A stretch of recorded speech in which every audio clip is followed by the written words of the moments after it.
Monsoon खरीब है और काश्तकारी के काम जोरों पर जारी है। किसानों को फसलों के लिए जहां एक तरफ अलग अलग फसलों के बीजों की ज़रूरत पड़ती है तो वहीं दूसरी तरफ इन फसलों के लिए खाद की भी ज़रूरत पड़ती है। मरकज़ की मोदी हुकूमत ने खाद के बैग के दाम में फीकस 800 से 900 रुपये का इजाफा कर दिया है। अचानक किए गए इस इजाफे से किसानों में शदीद नाराज़गी पाई जाती है।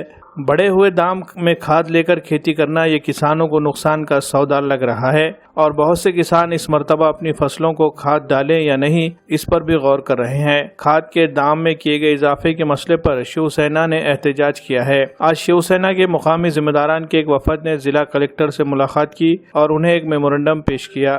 मेमोरेंडम में मरकजी हुकूमत से मुतालबा किया गया है कि खाद के दाम में किए गए इजाफे को फौरी वापस लिया जाए और किसानों को पुराने दाम में ही खाद फराहम किया जाए। खाद के दाम में किए गए इजाफे को अगर जल्द से जल्द वापस नहीं लिया गया तो इस मसले पर मरकजी हुकूमत के खिलाफ एहतजाजी तहरीक चलाने का भी इशारा दिया गया है।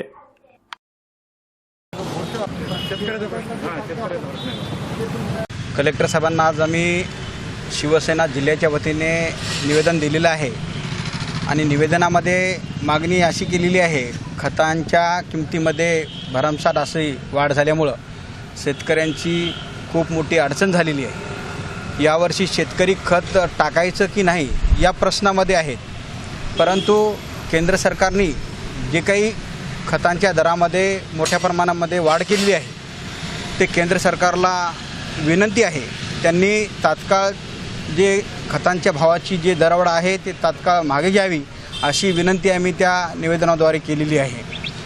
कारण तर शेतकरी आधीच लॉकडाऊनच्या कारणामुळे अडचणीत सापडलेला आहे। पेट्रोल डिझेलचे दर खूप गगनाला भिडलेले आहेत। जवळपास शेतकऱ्यांना 1,000 रुपये एक्स्ट्रा नांगरटी मोगरटीच्या माध्यमातून जादा अशी रक्कम त्यांना द्यावं लागत आहे आणि खतांमध्ये पर बॅगला किमान 700 ते 800 रुपये पर बॅगमध्ये त्यांनी दरवाढ केलेली आहे। त्यासाठी शेतकरी हतबल झालेला आहे। आम्ही केंद्र सरकारला शिवसेना जिल्ह्याच्या वतीने आज निवेदन देऊन त्यांना विनंती केली आहे। एवढ्यावर नाही थांबलं तर शिवसेनेच्या स्टाईलने आम्ही आंदोलन नक्की छेडणार आहोत।